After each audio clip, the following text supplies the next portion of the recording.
Anxiety is, I think, intrinsic to being a human being. I think that, we're born vulnerable.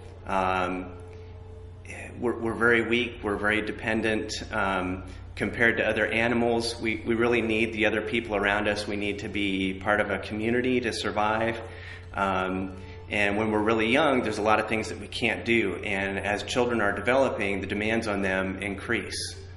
And if the children don't feel like they're going to be able to meet those demands, they're going to start to develop what's called an inferiority complex.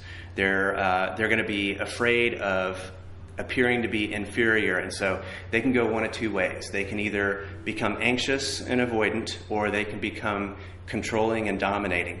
So especially children that have some kind of a handicap, even a mild one, if they have a little trouble with reading, if they have a little trouble with sitting still and listening and following directions, they're going to have repeated experiences of not meeting expectations or not being successful.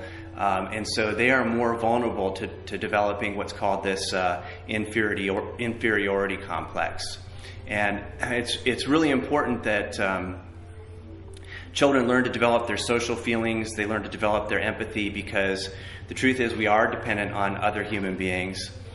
We need to be part of a community, and we need children to learn to have empathy for others and take care of them, and also to be willing to be dependent or to be cared for as well. As children develop an inferiority complex, they often will isolate themselves. And again, they'll either become controlling and dominating to make themselves appear superior, or they can become anxious and avoidant. And so that's where anxiety comes from.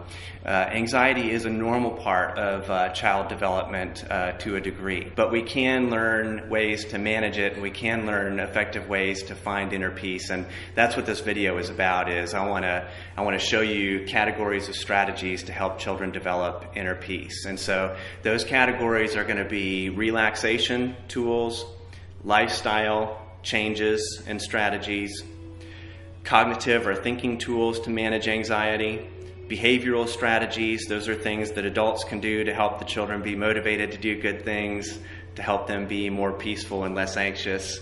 I'll show you some games, and then there's some other strategies that don't fall in those categories that I'll go over in the end.